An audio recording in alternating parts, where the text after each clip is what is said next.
Hello friends, इस video में हम प्रोकैरियोटिक डीएनए रेप्लिकेशन के बारे में डिटेल में देखेंगे। यहाँ हम इनिशिएशन, एलोंगेशन और टर्मिनेशन तीनों स्टेप्स को डिटेल में डिस्कस करेंगे। आइए हम इसके पहले स्टेप इनिशिएशन को देखते हैं। डीएनए रेप्लिकेशन क्या है? डीएनए रेप्लिकेशन वो प्रोसेस है जिसमें कि सेल डिवीजन के पहले एक मॉलिक्यूल ऑफ डीएनए से उसके दो आइडेंटिकल कॉपीज बन जाते हैं जो कि फिर डॉटर सेल्स में पास होते हैं और इस तरह से जेनेटिक इंफॉर्मेशन का फ्लो होता है पेरेंट से ऑफस्प्रिंग में। डीएनए रेप्लिकेशन एक सेमी कंजर्वेटिव मेथड है जिसमें कि न्यूली सिंथेसाइज्ड डीएनए मॉलिक्यूल में एक पेरेंटल स्ट्रैंड होता है और एक न्यूली सिंथेसाइज्ड स्ट्रैंड होता है। तो यहाँ पे डीएनए के दो स्ट्रैंड में से एक स्ट्रैंड कंजर्व होता है, इसलिए इसे हम semi conservative mode of replication कहते हैं। प्रोकैरियोट्स में डीएनए का रेप्लिकेशन बाई डायरेक्शनल है। जब ऑरिजिन पे डीएनए के स्ट्रैंड एक दूसरे से अलग होते हैं तो रेप्लिकेशन बबल बन जाता है। इसमें दो रेप्लिकेशन फोक बनते हैं जो कि एक दूसरे से ऑपोजिट डायरेक्शन में मूव करते हैं। इस तरह के डीएनए के रेप्लिकेशन को हम by directional method of replication कहते हैं। तो ये है ऑरिजिन जहाँ पे कि डीएनए के दो स्ट्रैंड एक दूसरे से सेपरेट होते हैं और इस तरह से रेप्लिकेशन बबल बनता है। यहाँ दो रेप्लिकेशन फोक है जो एक दूसरे के ऑपोजिट डायरेक्शन में मूव कर रहे हैं। तो इस तरह के रेप्लिकेशन को हम by directional mode of replication कहते हैं। डीएनए का रेप्लिकेशन सेमी डिसकंटिन्यूअस होता है। एक स्ट्रैंड जिसे कि हम लीडिंग स्ट्रैंड कहते हैं उसकी सिंथेसिस कंटिन्यूसली होती है, बट दूसरा स्ट्रैंड जिसे हम लैगिंग स्ट्रैंड कहते हैं उसकी सिंथेसिस छोटे छोटे फ्रेगमेंट्स के रूप में होती है जिसे हम ओकाज़ाकी फ्रेगमेंट्स कहते हैं। और इस तरह के रेप्लिकेशन को हम semi discontinuous mode of replication कहते हैं। इसमें एक ऑरिजिन ऑफ रेप्लिकेशन होता है जो कि डीएनए के रेप्लिकेशन का स्टार्ट साइट होता है। इसमें स्पेसिफिक न्यूक्लियोटाइड सीक्वेंसेस होते हैं। तो प्रोकैरियोट्स में मॉडल ऑर्गेनिज्म ई कोलाई है जिसमें कि डीएनए के रेप्लिकेशन को डिटेल में स्टडी किया गया है। इसमें क्रोमोसोम या डीएनए मॉलिक्यूल सर्कुलर होते हैं। यह है उसका ऑरिजिन ऑफ रेप्लिकेशन जिसे हम ORIC से डिनोट करते हैं, जो कि अप्रॉक्सीमेटली 245 बेस पेयर का होता है। इसमें 13 मर सीक्वेंस के 3 कॉपीज होते हैं। यह 80 रिच रीजन होता है। 80 बेस पेयर आपस में 2 हाइड्रोजन बॉन्ड बनाते हैं, इसलिए यह वीक होता है compare to GC base pair जो कि आपस में 3 हाइड्रोजन बॉन्ड से बंधे होते हैं या 3 हाइड्रोजन बॉन्ड बनाते हैं। साथ ही इसमें 9 मर सीक्वेंसेस के 5 कॉपीज होते हैं जो कि डीएनए ए मॉलिक्यूल का बाइंडिंग साइट होता है जो कि इनिशिएटर प्रोटीन होता है। डीएनए का वो स्ट्रेच जो एक ऑरिजिन और रेप्लिकेशन से रेप्लिकेट होता है उसे हम रेप्लिकॉन कहते हैं। यह डीएनए का वो सेगमेंट होता है जिसमें कि एक ऑरिजिन और एक टर्मिनस होता है।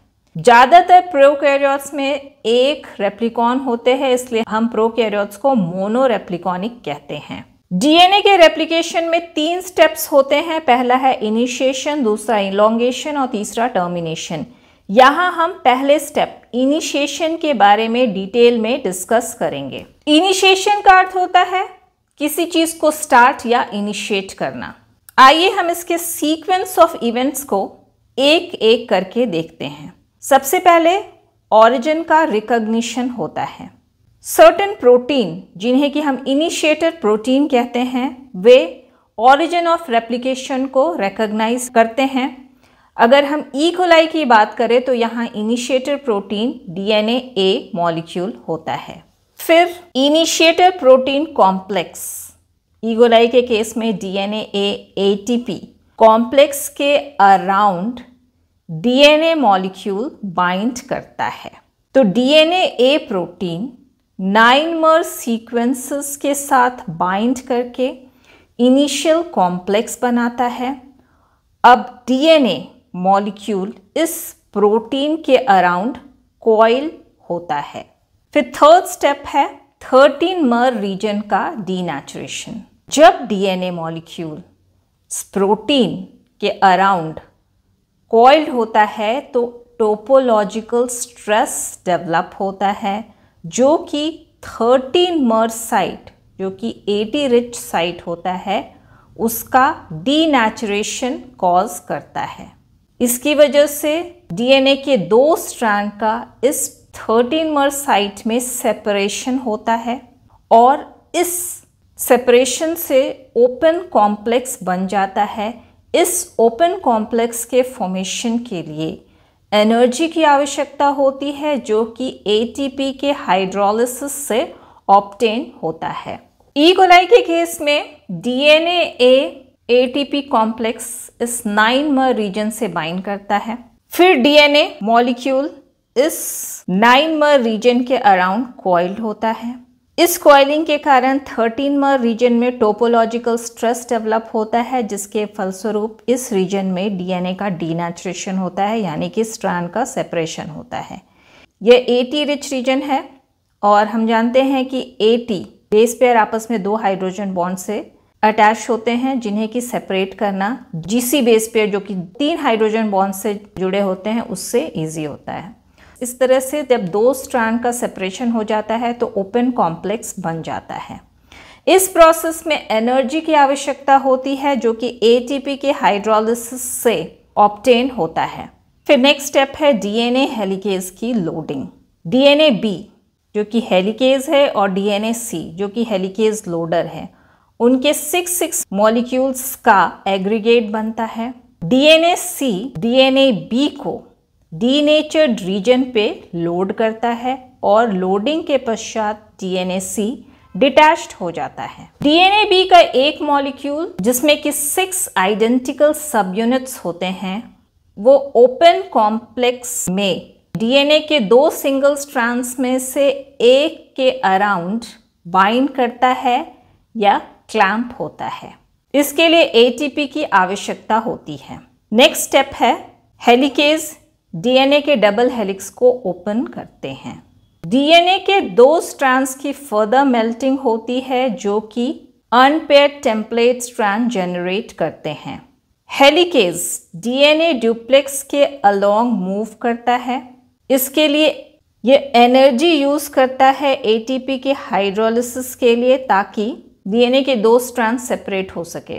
हेलिकेज DNA डुप्लेक्स के अलोंग मूव करता है और DNA के स्ट्रैंड के सेपरेशन के लिए एनर्जी यूज करता है ATP के हाइड्रोलिसिस के द्वारा।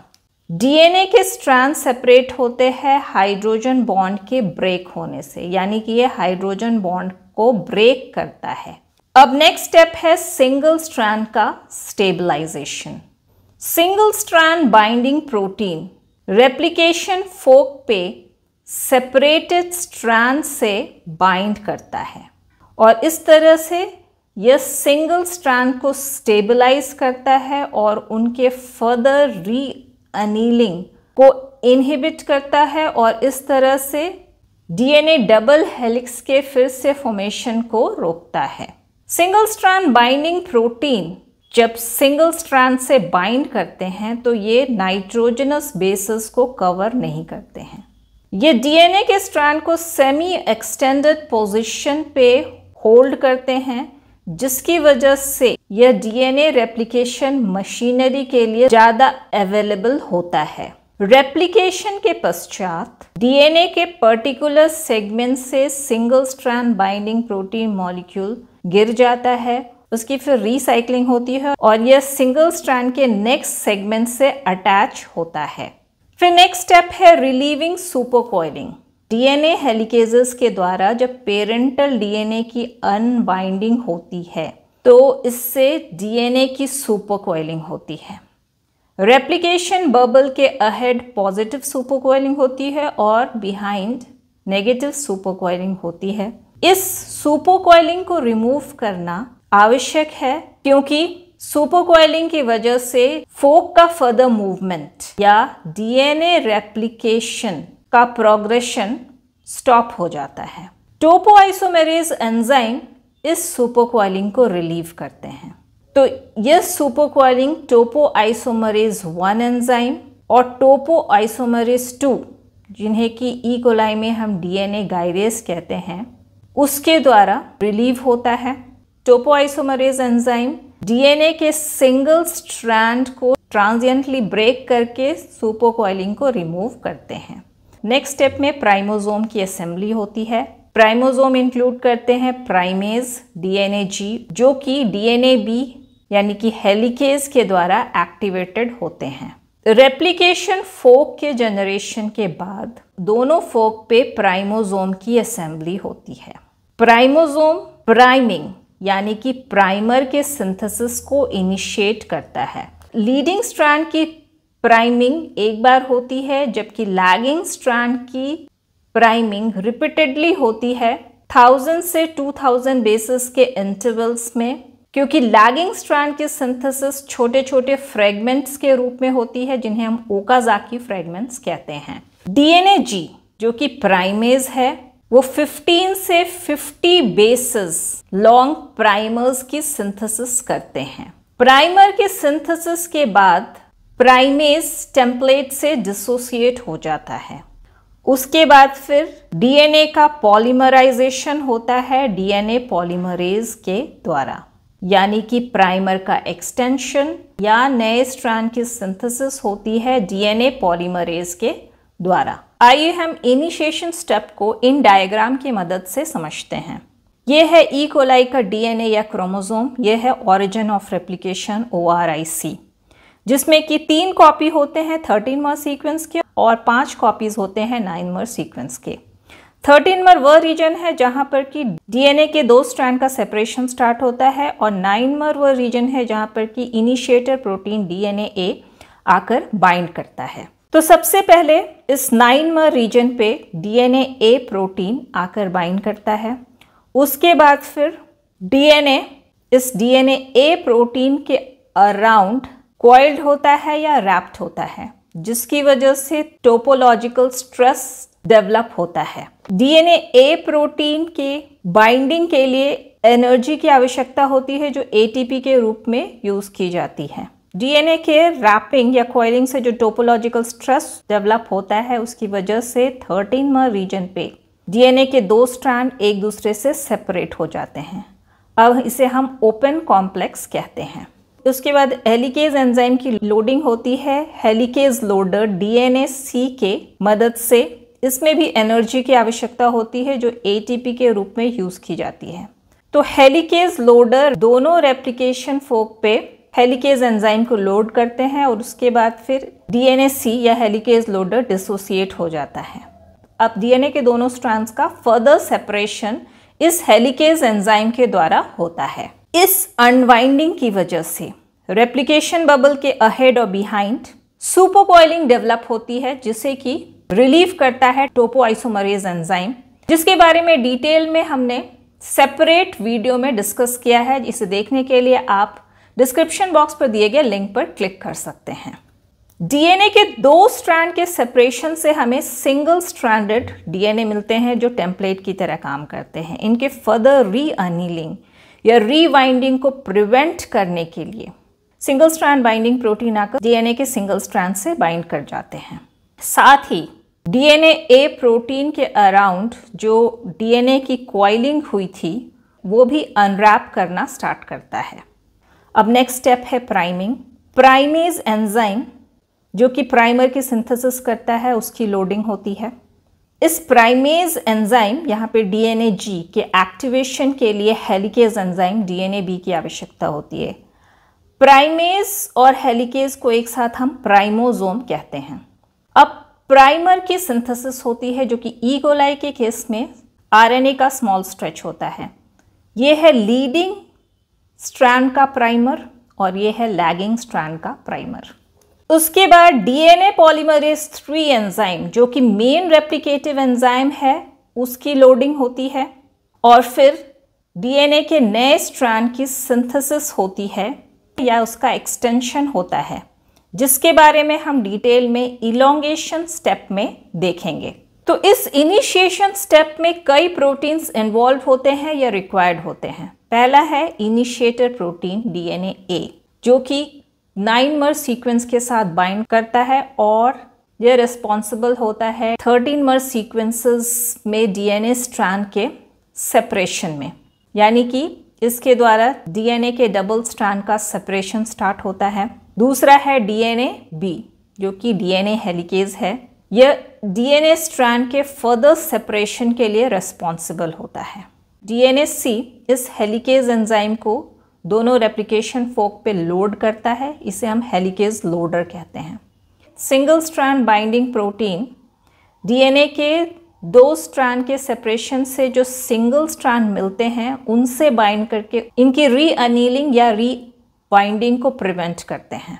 डीएनए गायरेज यह टोपोआइसोमेरेज एंजाइम है जो कि रेप्लिकेशन बबल के अहेड और बिहाइंड जब डीएनए के स्ट्रैंड के सेपरेशन से सुपरकॉइलिंग डेवलप होता है तो उसे रिलीव करते हैं। डीएनए जी यह प्राइमेज एंजाइम है जो कि प्राइमर यानी कि आरएनए के स्ट्रेच की सिंथेसिस करता है। इस स्टेप में एनर्जी की भी आवश्यकता होती है जो एटीपी के रूप में यूज की जाती है। सबसे पहले ये एनर्जी रिक्वायर्ड होता है डीएनए ए प्रोटीन के द्वारा डीएनए के दो स्ट्रैंड के सेपरेशन में। उसके बाद फिर एनर्जी यूज किया जाता है डीएनए सी हेलिकेज लोडर के द्वारा हेलिकेज एंजाइम डीएनए बी के रेप्लिकेशन फोक पर लोडिंग के लिए। फिर एटीपी की आवश्यकता होती है डीएनए बी हेलिकेज एंजाइम के एक्शन में। उसके बाद डीएनए गायरेज के सिविल एक्शन यानी कि सुपरकॉइलिंग को रिलीव करने में भी एनर्जी की आवश्यकता होती है। डीएनए बी के द्वारा प्राइमेज एंजाइम डीएनए जी के एक्टिवेशन में भी एटीपी की आवश्यकता होती है। साथ ही डीएनए पॉलीमरेज 3 जो कि मेन रेप्लिकेटिव एंजाइम है उनके भी एक्टिवेशन में एनर्जी रिक्वायर्ड होती है ताकि डीएनए का रेप्लिकेशन बिगिन हो सके। आइए अब हम इलोंगेशन स्टेप को देखते हैं। इनिशिएशन के बाद जो नेक्स्ट स्टेप होता है डीएनए रेप्लिकेशन में वो है इलोंगेशन स्टेप। आइए हम इलोंगेशन के डेफिनेशन को देखते हैं। इसमें दो नए डॉटर स्ट्रैंड की सिंथेसिस होती है जो कि टेम्पलेट स्ट्रैंड के कॉम्प्लीमेंट्री होते हैं। इलोंगेशन में इन्वॉल्व्ड एंजाइम्स हैं डीएनए पॉलीमरेज 3 जिन्हें हम मेन रेप्लिकेटिव एंजाइम कहते हैं और डीएनए पॉलीमरेज 1 और 2 भी इन्वॉल्व होते हैं। आइए हम डीएनए इलोंगेशन के कुछ फैक्ट्स को देखें। पहला है direction of elongation. DNA chain या स्ट्रैंड का इलोंगेशन के प्रोसीड करने का डायरेक्शन है 5' to 3' यानी कि डीएनए चेन 5' से 3' डायरेक्शन में इलोंगेट करता है। डीएनए पॉलीमरेज नए स्ट्रैंड के सिंथेसिस को इनिशिएट नहीं कर सकता है क्योंकि इसे 3' OH ग्रुप की आवश्यकता होती है। यह 3' OH ग्रुप प्राइमर के द्वारा प्रोवाइड किया जाता है जो कि 5 से 10 न्यूक्लियोटाइड्स लंबा डीएनए या आरएनए का स्ट्रेच होता है जो डीएनए पॉलीमरेज को 3' OH ग्रुप प्रोवाइड करता है। इसकी सिंथेसिस प्राइमेज एंजाइम के द्वारा होती है। नए न्यूक्लियोटाइड्स के एडिशन के लिए एनर्जी की आवश्यकता होती है जो न्यूक्लियोटाइड ट्राइफॉस्फेट के द्वारा प्रोवाइड किए जाते हैं। यहाँ पे एटीपी को एनर्जी सोर्स के रूप में यूज किया जाता है। चूंकि नए स्ट्रैंड का एक्सटेंशन या इलोंगेशन 5' से 3' डायरेक्शन में होता है इसलिए रेप्लिकेशन फोक पे कुछ प्रॉब्लम अकर होता है। जैसा कि हम जानते हैं डीएनए का डबल हेलिक्स एंटी पैरेलल होता है। इसके दो स्ट्रैंड्स में से एक स्ट्रैंड का 5' to 3' इस डायरेक्शन में होता है तो दूसरे का 5' to 3' इस डायरेक्शन में होता है और इस तरह से ये एंटी पैरेलल होता है। अब अगर हम नए स्ट्रैंड की बात करें तो नया स्ट्रैंड जो कि 3' 5' पैरेंटल स्ट्रैंड के कॉम्प्लीमेंट्री होता है उसका सिंथेसिस 5' to 3' डायरेक्शन में होता है और रेप्लिकेशन फोक भी इसी डायरेक्शन में मूव करता है या रेप्लिकेशन फोक इसी डायरेक्शन में प्रोसीड करता है। इसलिए इस स्ट्रैंड की सिंथेसिस रेप्लिकेशन फोक के डायरेक्शन में होती है। इस वजह से इस स्ट्रैंड की सिंथेसिस कंटिन्यूसली होती है और इसे हम लीडिंग स्ट्रैंड कहते हैं। अगर हम 5' to 3' पेरेंटल स्ट्रैंड के कॉम्प्लीमेंट्री स्ट्रैंड की बात करें तो इसकी सिंथेसिस रेप्लिकेशन फोक के प्रोसीड करने के डायरेक्शन से दूर होती है, मतलब ये रेप्लिकेशन फोक से अवे एक्सटेंड करता है। इस वजह से इसकी सिंथेसिस छोटे छोटे फ्रेगमेंट्स के रूप में होती है, जिसे हम ओकाज़ाकी फ्रेगमेंट्स कहते हैं। तो इस तरह का स्ट्रैंड डिसकंटिन्यूसली सिंथेसाइज्ड होता है और इसे हम लैगिंग स्ट्रैंड कहते हैं। लीडिंग स्ट्रैंड के एलोंगेशन के लिए एक प्राइमर की आवश्यकता होती है, या अन्य शब्दों में लीडिंग स्ट्रैंड एक प्राइमर के द्वारा एक्सटेंड होता है। पर अगर लैगिंग स्ट्रैंड की बात करें तो हर ओकाज़ाकी फ्रेगमेंट के लिए एक नए प्राइमर की आवश्यकता होती है। आइए हम इलोंगेशन के तथ्यों को इस डायग्राम से समझते हैं। यह है पेरेंटल स्ट्रैंड जो कि एंटी पैरेलल है। एक का 5' to 3' इस डायरेक्शन में है और दूसरे का 5' to 3' इस डायरेक्शन में है। Helicase enzyme DNA double helix को अनवाइंड करता है और इसके दो स्ट्रैंड सेपरेट होते हैं। दो स्ट्रैंड के सेपरेशन से रेप्लिकेशन फोक बनता है। यह है रेप्लिकेशन फोक, ये इस डायरेक्शन में मूव करता है, यानी कि दो स्ट्रैंड इस डायरेक्शन में सेपरेट करते हैं। इस पेरेंटल स्ट्रैंड के कॉम्प्लीमेंट्री जो नए स्ट्रैंड की सिंथेसिस होती है वो रेप्लिकेशन फोक यानी कि 5' to 3' डायरेक्शन में ही एक्सटेंड करता है। अतः इसकी सिंथेसिस कंटिन्यूसली होती है। इसे हम लीडिंग स्ट्रैंड भी कहते हैं। अगर हम इस स्ट्रैंड को देखें तो इसके कॉम्प्लीमेंट्री जो नए स्ट्रैंड की सिंथेसिस होती है वो रेप्लिकेशन फोक के ऑपोजिट डायरेक्शन में एक्सटेंड करते हैं, जिस वजह से इसकी सिंथेसिस कंटिन्यूसली नहीं होके छोटे छोटे फ्रेगमेंट्स में होती है, जिन्हें कि हम ओकाज़ाकी फ्रेगमेंट कहते हैं। इसका कारण यह है कि जब डीएनए हेलिकेज दो स्ट्रैंड को सेपरेट करता है तो एक बार में इस टेम्पलेट का एक स्मॉल स्ट्रेच ही एक्सपोज्ड होता है और इस स्ट्रेच को यूज़ करके एक स्मॉल फ्रेगमेंट के रूप में नए स्ट्रैंड की सिंथेसिस होती है। डीएनए पॉलीमरेज 3 यहाँ अटैच होता है और नए फ्रेगमेंट की सिंथेसिस करता है, फिर ये डिटैच होता है, फिर नए पोजीशन पे अटैच होकर नया फ्रेगमेंट बनाता है। तो इस तरह से स्ट्रेच बाय स्ट्रेच यह टेम्पलेट एक्सपोज होता है, जिसकी वजह से इस स्ट्रैंड की सिंथेसिस फ्रेगमेंट्स के रूप में होती है, चूँकि इसकी सिंथेसिस रेप्लिकेशन फोक के डायरेक्शन के ऑपोजिट होती है। इन फ्रेगमेंट्स को हम ओकाज़ाकी फ्रेगमेंट कहते हैं। इस स्ट्रैंड के सिंथेसिस के लिए सिर्फ एक प्राइमर की आवश्यकता होती है, लेकिन अगर हम डिसकंटिन्यूस या लैगिंग स्ट्रैंड की बात करें तो हर फ्रेगमेंट के सिंथेसिस के लिए नए प्राइमर की आवश्यकता होती है। अब प्रश्न उठता है कि इसे हम लीडिंग स्ट्रैंड और इसे हम लैगिंग स्ट्रैंड क्यों कहते हैं। तो इस स्ट्रैंड जो कि कंटिन्यूस स्ट्रैंड है उसकी सिंथेसिस इस स्ट्रैंड के पहले शुरू होती है। जब इस स्ट्रैंड का एक स्ट्रेच लगभग 1000 से 2000 न्यूक्लियोटाइड की सिंथेसिस हो जाती है, तब सफिशिएंट टेम्पलेट का स्ट्रेच एक्सपोज होता है और तब फिर इस स्ट्रैंड की सिंथेसिस स्टार्ट होती है। यानी कि इस स्ट्रैंड के सिंथेसिस का इनिशिएशन लीडिंग स्ट्रैंड के बाद होता है, यानी कि ये लीडिंग स्ट्रैंड से लैग करता है, इसलिए हम इसे लैगिंग स्ट्रैंड कहते हैं। न्यूक्लियोटाइड्स के एडिशन को कंटिन्यू रखने के लिए डीएनए पॉलीमरेज 3 स्लाइडिंग क्लैंप या बीटा क्लैंप के द्वारा अपने प्लेस पर बने रहते हैं या हेल्ड रहते हैं। इसके बारे में हमने डिटेल में prokaryotic DNA polymerase enzyme video में डिस्कस किया है, जिसे देखने के लिए आप डिस्क्रिप्शन बॉक्स पर दिए गए लिंक पर क्लिक कर सकते हैं।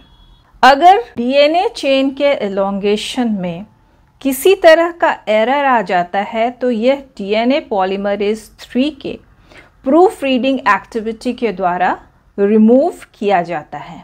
इसके बारे में हमने डिटेल में डीएनए पॉलीमरेज एंजाइम के जनरल फीचर्स वीडियो में डिस्कस किया है, जिसे देखने के लिए आप डिस्क्रिप्शन बॉक्स पर दिए गए लिंक पर क्लिक कर सकते हैं। DNA polymerase 1 enzyme RNA primer को रिमूव करता है 5'3' एक्सोन्यूक्लियस एक्टिविटी के द्वारा और इसे डीएनए सीक्वेंस के द्वारा रिप्लेस करता है 5'3' पॉलीमरेज एक्टिविटी के द्वारा। तो इस तरह से प्राइमर के रिमूवल के बाद जो डिसकंटिन्यूस या लैगिंग स्ट्रैंड होते हैं उनमें निक प्रेजेंट होता है। निक हुआ स्ट्रैंड में डिसकंटिन्यूटी, और ये होता है एडजेसेंट न्यूक्लियोटाइड्स के बीच फॉस्फोडाइएस्टर बॉन्ड के अभाव में। DNA ligase enzyme Okazaki fragment को ज्वाइन करके कंप्लीट स्ट्रैंड बनाता है। DNA ligase enzyme adjacent fragment के 3' ग्रुप और 5' फॉस्फेट ग्रुप के बीच फॉस्फोडाइएस्टर बॉन्ड बनाकर एक कंप्लीट स्ट्रैंड बनाता है। इस डीएनए लाइगेज एंजाइम के बारे में भी हमने डिटेल में सेपरेट वीडियो में डिस्कस किया है, जिसे देखने के लिए आप डिस्क्रिप्शन बॉक्स पर दिए गए लिंक पर क्लिक कर सकते हैं। आइए हम चेन इलोंगेशन रिएक्शन को समझते हैं। यह कैटलाइज होता है डीएनए पॉलीमरेज में। इसमें प्राइमर के 3' ग्रुप के द्वारा कमिंग न्यूक्लियोटाइड, जो कि डीऑक्सी न्यूक्लियोटाइड ट्राइफॉस्फेट है, उसके इनर मोस्ट फॉस्फोरस एटम पे न्यूक्लियोफिलिक अटैक होता है और इनके बीच फॉस्फोडाइएस्टर बॉन्ड या ब्रिज का फॉर्मेशन होता है। साथ ही इनऑर्गेनिक फॉस्फेट का रिलीज होता है। तो ये है प्राइमर और ये है कमिंग डीऑक्सी न्यूक्लियोटाइड ट्राइफॉस्फेट। इस प्राइमर का 3' ग्रुप न्यूक्लियोफिलिक अटैक करता है कमिंग डीऑक्सी न्यूक्लियोटाइड ट्राइफॉस्फेट के इनर मोस्ट फॉस्फोरस एटम पे। इस 3' ग्रुप का H और इसका OH ये H2 मॉलिक्यूल के रूप में रिलीज होते हैं। इनके बीच फॉस्फोडाइएस्टर बॉन्ड या ब्रिज का फॉर्मेशन होता है और इनऑर्गेनिक फॉस्फेट रिलीज होता है। इस तरह से एक एक करके डीऑक्सी न्यूक्लियोटाइड ट्राइफॉस्फेट जुड़ते जाते हैं। सेम रिएक्शन रिपीट होता है और चेन का एलोंगेशन 5' से 3' डायरेक्शन में होता है। सपोज डीएनए चेन में n number of deoxy nucleotide monophosphate है। फर्दर इससे आकर एक और डीऑक्सी न्यूक्लियोटाइड ट्राइफॉस्फेट जुड़ता है। तो अब डीएनए चेन में n+1 डीऑक्सी न्यूक्लियोटाइड मोनोफॉस्फेट हो जाते हैं और इनऑर्गेनिक फॉस्फेट रिलीज होता है और इस तरह से चेन का एलोंगेशन होता है। इसमें डीएनए पॉलीमरेज जो चेन के एलोंगेशन रिएक्शन को कैटलाइज करता है, उसके एक्टिव साइट पे Mg2+ प्रेजेंट होते हैं, जो कि इस प्रोसेस में एक इम्पॉर्टेंट रोल प्ले करता है। यह Mg2+ प्राइमर के 3' ग्रुप के साथ इंटरैक्ट करके इनके बीच के एसोसिएशन को रिड्यूस करता है, जिससे 3'O- मिलता है, जिसे कि हम न्यूक्लियोफाइल कहते हैं। यह न्यूक्लियोफाइल फिर कमिंग डीऑक्सी न्यूक्लियोटाइड ट्राइफॉस्फेट के इनर मोस्ट फॉस्फोरस एटम पे न्यूक्लियोफिलिक अटैक करता है। इस प्रोसेस में H2O मॉलिक्यूल रिलीज होता है और इनके बीच फॉस्फोडाइएस्टर बॉन्ड या ब्रिज का फॉर्मेशन होता है। इनऑर्गेनिक फॉस्फेट रिलीज होता है। इस तरह से एक एक करके डीऑक्सी न्यूक्लियोटाइड ट्राइफॉस्फेट इस चेन से जुड़ते जाते हैं और चेन का इलोंगेशन 5' से 3' डायरेक्शन में होता है। तो हमने क्या देखा कि डीएनए के दो स्ट्रैंड्स एक दूसरे के एंटी पैरेलल होते हैं। एक का 5' to 3' इस डायरेक्शन में होता है, दूसरे का 5' to 3' इस डायरेक्शन में होता है। डीएनए हेलिकेज इनको सेपरेट करता है और ये टेम्पलेट की तरह काम करते हैं कॉम्प्लीमेंट्री स्ट्रैंड के सिंथेसिस में। लीडिंग स्ट्रैंड की सिंथेसिस रेप्लिकेशन फोर्क के मूवमेंट की डायरेक्शन में होती है और लैगिंग स्ट्रैंड की सिंथेसिस रेप्लिकेशन फोर्क के मूवमेंट के ऑपोजिट डायरेक्शन में होती है। इन दोनों स्ट्रैंड की synthesis single enzyme DNA polymerase 3 के द्वारा साइमल्टेनियसली होती है। तो अब प्रश्न उठता है कि ये कैसे पॉसिबल है। इसका सॉल्यूशन लाई करता है डीएनए पॉलीमरेज 3 एंजाइम के स्ट्रक्चर में। सो डीएनए पॉलीमरेज 3 का कोर डोमेन और बीटा क्लैंप डाइमर के रूप में होता है और इसके डाइमराइजेशन में इम्पॉर्टेंट रोल प्ले करता है। इसके डाइमराइजेशन को हेल्प करता है टाउ, जिसे कि हम डाइमराइजेशन कंपोनेंट कहते हैं। तो ये लीडिंग स्ट्रैंड की सिंथेसिस करता है और ये लैगिंग स्ट्रैंड की सिंथेसिस करता है। इस तरह से सिंगल एंजाइम के द्वारा दोनों स्ट्रैंड की सिंथेसिस साइमल्टेनियसली होती है। लेकिन इसके सिंथेसिस में एक और प्रॉब्लम है। लीडिंग स्ट्रैंड और लैगिंग स्ट्रैंड की सिंथेसिस एक दूसरे के ऑपोजिट डायरेक्शन में होती है। इसको ओवरकम करने के लिए जो लैगिंग स्ट्रैंड का टेम्पलेट होता है उसमें लूपिंग होती है। तो अब लीडिंग स्ट्रैंड की सिंथेसिस और लैगिंग स्ट्रैंड के ओकाज़ाकी फ्रेगमेंट की सिंथेसिस सेम डायरेक्शन में होती है। डीएनए पॉलीमरेज 3 इस पोजीशन पे अटैच होता है, ओकाज़ाकी फ्रेगमेंट की सिंथेसिस होती है, फिर ये डिटैच होता है और नए पोजीशन पे अटैच होकर नए ओकाज़ाकी फ्रेगमेंट की सिंथेसिस करता है। और डीएनए पॉलीमरेज 3 के अटैचमेंट और डिटैचमेंट में बीटा क्लैंप इन्वॉल्व होता है, जिसको हेल्प करता है क्लैंप लोडिंग कॉम्प्लेक्स। और इस तरह से डीएनए पॉलीमरेज 3 सिंगल एंजाइम दोनों स्ट्रैंड की सिंथेसिस साइमल्टेनियसली सेम डायरेक्शन में करता है। आइए हम टर्मिनेशन स्टेप के बारे में डिटेल में डिस्कस करते हैं। यहाँ पे हम मेनली ई कोलाई पे फोकस करेंगे। ई कोलाई और कई अदर प्रोकैरियोट्स में डीएनए का रेप्लिकेशन बाई डायरेक्शनल होता है। दो रेप्लिकेशन फोक ओरिजिन से अवे एक दूसरे से ऑपोजिट डायरेक्शन में प्रोसीड करते हैं। ये है ओरिजिन ऑफ रेप्लिकेशन। यहाँ पर डीएनए के दो स्ट्रैंड एक दूसरे से सेपरेट करते हैं और रेप्लिकेशन बबल बनता है। इस रेप्लिकेशन बबल में दो रेप्लिकेशन फोक हैं जो कि ओरिजिन से दूर एक दूसरे के ऑपोजिट डायरेक्शन में प्रोसीड करते हैं। इस तरह के रेप्लिकेशन को हम by directional mode of replication कहते हैं। तो दो रेप्लिकेशन फोक दो ऑपोजिट डायरेक्शन में प्रोसीड करते हुए डीएनए के सेम स्ट्रेच पे मिलते हैं, जिसका पोजीशन ओरिजिन के डायमेट्रिकली ऑपोजिट होता है, जिसके फलस्वरूप रेप्लिकेशन का एंड होता है, यानी कि रेप्लिकेशन का टर्मिनेशन होता है। रेप्लिकेशन फोक फर्दर मूव नहीं करते हैं। इसे हम टर्मिनेशन या एंड ऑफ रेप्लिकेशन कहते हैं। आइए हम टर्मिनेशन में अकर होने वाले इवेंट्स को देखते हैं। डीएनए रेप्लिकेशन के लास्ट स्टेज में दो रेप्लिकेशन फोक टर साइट पे मिलते हैं। टर टस प्रोटीन कॉम्प्लेक्स बनाते हैं, जिसे टर टस कॉम्प्लेक्स कहते हैं, जो कि रेप्लिकेशन फोक को अरेस्ट करता है या ट्रैप करता है, या हम कह सकते हैं कि इसके फर्दर मूवमेंट को ब्लॉक करता है। तो इस तरह से रेप्लिकेशन का टर्मिनेशन हो जाता है और डीएनए रेप्लिकेशन में इन्वॉल्व होने वाले सभी प्रोटीन्स और एंजाइम्स इस टर साइट को लीव कर जाते हैं, जिसके फलस्वरूप दो डबल स्ट्रैंडेड डीएनए मिलते हैं जो आपस में कैटनेटेड होते हैं। टोपोआइसोमरेज कैटनेशन को रिमूव करता है, यानी कि दो डबल स्ट्रैंडेड डीएनए को डीकैटनेट करता है, जिससे कि दो डबल स्ट्रैंडेड सर्कुलर डीएनए मिलता है, जिन्हें कि हम डॉटर डीएनए कहते हैं। और फिर डीएनए डॉटर सेल्स में ट्रांसफर होते हैं।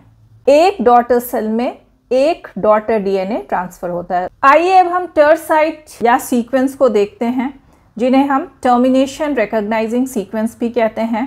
टर्मिनस रीजन पे रेप्लिकेशन टर्मिनेट होता है। यह टर्मिनस रीजन कंटेन करता है 200 बेस पेयर सीक्वेंस का मल्टीपल कॉपीज, जिन्हें कि हम टर साइट कहते हैं। ये ओरिजिन के डायमेट्रिकली ऑपोजिट सिचुएटेड होते हैं। इनका मेन फंक्शन है रेप्लिकेशन फोक को ट्रैप करना या अरेस्ट करना, यानी कि रेप्लिकेशन का एंड करना या टर्मिनेट करना।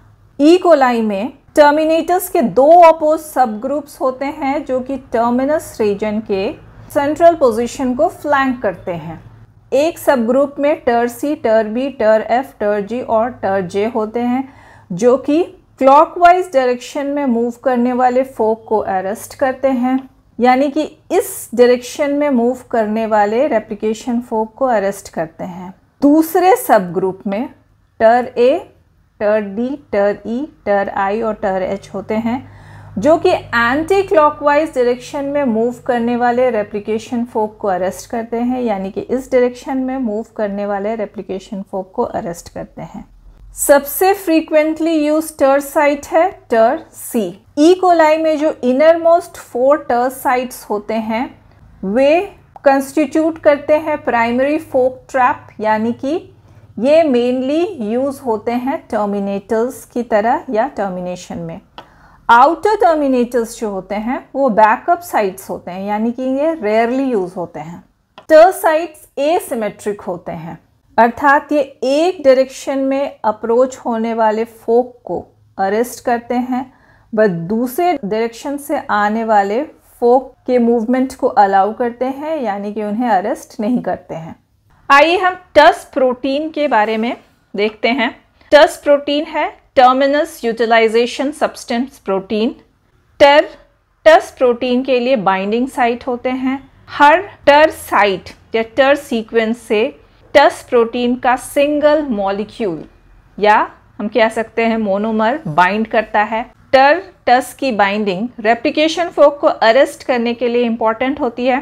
टस कॉम्प्लेक्स सिर्फ एक डायरेक्शन में मूव करने वाले रेप्लिकेशन फोर्क को अरेस्ट करते हैं। आइए हम इस डायग्राम को समझते हैं। ये है ई कोलाई का सर्कुलर डीएनए। यह है ऑरिजिन ऑफ रेप्लिकेशन और इसके डायमेट्रिकली ऑपोजिट टर्मिनस रीजन होता है, जिसमें कि मल्टीपल कॉपीज होते हैं 200 बेस पेयर सीक्वेंसेस के, जिन्हें हम टर साइट कहते हैं या टर सीक्वेंस कहते हैं। ये 2 सब ग्रुप्स में होते हैं जो टर्मिनस रीजन के सेंट्रल पार्ट या सेंट्रल रीजन को फ्लैंक करते हैं। एक सब ग्रुप में टर ए, टर डी, टर ई, टर आई और टर एच होते हैं और दूसरे में टर सी, टर बी, टर एफ, टर जी और टर जे होते हैं। अगर हम इस सब ग्रुप की बात करें तो ये क्लॉकवाइज डायरेक्शन में मूव करने वाले रेप्लिकेशन फोर्क के मूवमेंट को अलाउ करता है, बट एंटी क्लॉकवाइज डायरेक्शन में मूव करने वाले रेप्लिकेशन फोर्क को अरेस्ट करता है। वहीं यह सब ग्रुप क्लॉकवाइज डायरेक्शन में मूव करने वाले रेप्लिकेशन फोर्क को अरेस्ट करता है और एंटी क्लॉकवाइज डायरेक्शन में मूव करने वाले रेप्लिकेशन फोर्क के मूवमेंट को अलाउ करता है। यह होता है इनके डिफरेंट ओरिएंटेशन के वजह से, क्योंकि टस कॉम्प्लेक्स एसिमेट्रिक होते हैं। इनका एक परमिसिव फेस होता है जो कि रेप्लिकेशन फोर्क के मूवमेंट को अलाउ करता है और दूसरा नॉन परमिसिव फेस होता है जो कि रेप्लिकेशन फोर्क को अरेस्ट करता है, अर्थात इसके मूवमेंट को अलाउ नहीं करता है। यहाँ पे टस कॉम्प्लेक्स का ये परमिसिव फेस है और यह नॉन परमिसिव फेस है। अगर यहाँ देखें तो ये परमिसिव फेस और ये नॉन परमिसिव फेस है। तो अगर हम इस फिगर को देखें तो इस सब ग्रुप का ओरिएंटेशन इस तरह का है कि ये एंटी क्लॉकवाइज डायरेक्शन में मूव करने वाले रेप्लिकेशन फोर्क को अरेस्ट करता है, बट क्लॉकवाइज डायरेक्शन में मूव करने वाले रेप्लिकेशन फोर्क के मूवमेंट को परमिट करता है।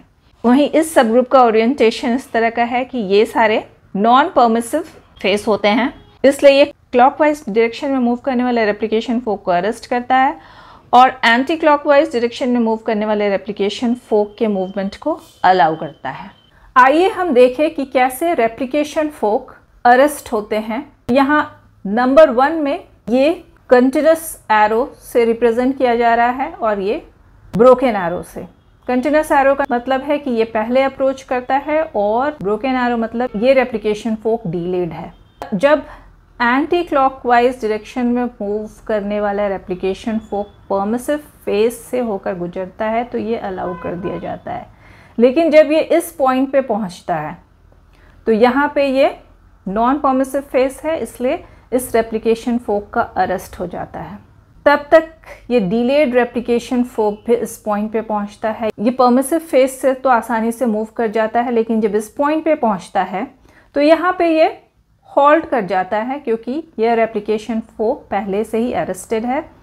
तो 2 रेप्लिकेशन फोर्क आपस में मिलते हैं तो इस टर ए साइट पे डीएनए के रेप्लिकेशन का टर्मिनेशन होता है। अगर हम नंबर 2 को देखें तो यहाँ पे ये क्लॉकवाइज डायरेक्शन में मूव करने वाला रेप्लिकेशन फोर्क कंटिन्यूस एरो से दिखाया गया है और ये एंटी क्लॉकवाइज डायरेक्शन में मूव करने वाला रेप्लिकेशन फोर्क ब्रोकन एरो से दिखाया गया है, मतलब ये इस केस में डीलेड है। तो clockwise replication fork permissive face से मूव करते हैं जब ये नॉन परमिसिव फेज से पहुंचता है तो अरेस्ट हो जाता है। एंटी क्लॉकवाइज डायरेक्शन में मूव करने वाला रेप्लिकेशन फोक परमिसिव फेज से अलाउ करता है, लेकिन इस पॉइंट पे पहुंचने पे चूँकि ये पहले से ये रेप्लिकेशन फोक अरेस्टेड है तो ये भी हॉल्ट कर जाता है। 2 रेप्लिकेशन फोक मिलते हैं। इस तरह से डीएनए के रेप्लिकेशन का टर्मिनेशन होता है इस टर सी साइट पे। अगर क्लॉकवाइज डायरेक्शन में मूव करने वाले replication fork anti clockwise direction में मूव करने वाले रेप्लिकेशन फोक के कंपैरिजन में डिलेड होते हैं तो रेप्लिकेशन का टर्मिनेशन टर ए साइट पे होता है। और अगर anti clockwise replication fork clockwise replication fork के कंपैरिजन में डिलेड होते हैं तो रेप्लिकेशन का टर्मिनेशन टर सी साइट पे होता है। आइए हम फोक ट्रैप मैकेनिज्म को देखते हैं। यहाँ पे हम नॉन परमिसिव फेज पे अप्रोच होने वाले फोक के बारे में डिस्कस करेंगे। हेलिकेज एंजाइम जो कि डबल स्ट्रैंडेड डीएनए को अनवाइंड करके 2 सिंगल स्ट्रैंड्स देता है, वो जब टस टर कॉम्प्लेक्स पे पहुंचता है तो डीएनए की अनवाइंडिंग होती है ब्लॉकिंग एंड तक। तो ब्लॉकिंग एंड तक हमें 2 सिंगल स्ट्रैंड मिलते हैं। तो इस सिंगल स्ट्रैंड में ब्लॉकिंग फेस के पास कंजर्व साइटोसिन रेजिड्यू होता है C6, जो कि टर्न कर जाता है या फ्लिप कर जाता है और टस प्रोटीन के साइटोसिन बाइंडिंग पॉकेट से बाइंड करता है, जिसकी वजह से टस टर फोक कॉम्प्लेक्स स्टेबलाइज हो जाता है और रेप्लिकेशन फोक अरेस्ट हो जाता है और इसे हम माउस ट्रैप मैकेनिज्म के नाम से जानते हैं। आइए हम इसे डायग्राम से समझते हैं। ये है टस टर कॉम्प्लेक्स का नॉन परमिसिव फेस, ये है परमिसिव फेस। हेलिकेज एंजाइम जो डबल स्ट्रैंडेड डीएनए को अनबाइंड करता है जब नॉन परमिसिव फेस पे पहुंचता है तो फिर यहाँ पे ये ब्लॉक हो जाता है। इस ब्लॉकिंग एंड तक डीएनए के 2 सिंगल स्ट्रैंड मिलते हैं। सिंगल स्ट्रैंड में कंजर्व साइटोसिन रेजिड्यू होता है जो कि फ्लिप कर जाता है या टर्न अराउंड करके टस प्रोटीन के साइटोसिन बाइंडिंग पॉकेट से बाइंड करता है, जिसके फलस्वरूप टस टर फोक कॉम्प्लेक्स स्टेबलाइज हो जाता है और फिर हेलिकेज एंजाइम इस नॉन परमिसिव फेस के बियॉन्ड मूव नहीं करता है, यानी कि यहाँ पे रेप्लिकेशन फोक अरेस्ट हो जाता है। जो रेप्लिकेशन फोक इस परमिसिव फेस की डायरेक्शन में मूव करता है वो भी इस पॉइंट पे हॉल्ट कर जाता है, क्योंकि यहाँ पे ये रेप्लिकेशन फोक ऑलरेडी अरेस्टेड है। दोनों रेप्लिकेशन फोक आपस में मिलते हैं और इस पॉइंट पे डीएनए के रेप्लिकेशन का टर्मिनेशन होता है। लेकिन जब हेलिकेज परमिसिव फेस से मूव करता है तो ये इसके बियॉन्ड भी मूव करता है। डीएनए के जो सिंगल स्ट्रैंड होते हैं उनमें साइटोसिन बाइंडिंग रेजिड्यू फ्लिप नहीं करते हैं और इस तरह से ये टस प्रोटीन के साइटोसिन बाइंडिंग पॉकेट से बाइंड नहीं करते हैं, जिसके फलस्वरूप टस टर प्रोटीन कॉम्प्लेक्स डिस्टेबलाइज हो जाता है, टस प्रोटीन रिलीज हो जाता है और हेलिकेज इस परमिसिव फेस से मूव करता है और इस तरह से रेप्लिकेशन फोक का मूवमेंट अलाउड होता है, यानी कि रेप्लिकेशन फोक अरेस्ट नहीं होता है या फिर फोक ट्रैप नहीं होता है। तो हम क्या कह सकते हैं कि अगर फोक यानी कि रेप्लिकेशन फोक परमिसिव फेस की तरफ अप्रोच करता है तो टस टर प्रोटीन कॉम्प्लेक्स का डिस्टेबलाइजेशन होता है, जिसकी वजह से रेप्लिकेशन फोक अरेस्ट नहीं होता है। डीएनए रेप्लिकेशन के कंप्लीट होने के बाद 2 डुप्लेक्स डीएनए मिलते हैं जो कि आपस में कैटनेटेड होते हैं या फिर नॉटेड होते हैं। टोपोआइसोमेरेज एंजाइम इस कैटनेशन को रिमूव करता है। तो डीएनए के रेप्लिकेशन के बाद 2 डबल स्ट्रैंडेड सर्कुलर डीएनए मिलते हैं जो आपस में कैटनेटेड होते हैं या नॉटेड होते हैं। इस कैटनेशन को टोपोआइसोमेरेज एंजाइम रिमूव करता है, जिससे फिर हमें 2 डबल स्ट्रैंडेड सर्कुलर डीएनए मिल जाता है जो कि 2 अलग अलग डॉटर सेल्स में मूव करते हैं। तो ये थी आज की वीडियो। अगर आपको ये वीडियो पसंद आई हो तो इसे लाइक करें, शेयर करें और मेरे चैनल को सब्सक्राइब करना ना भूलें। Thank you.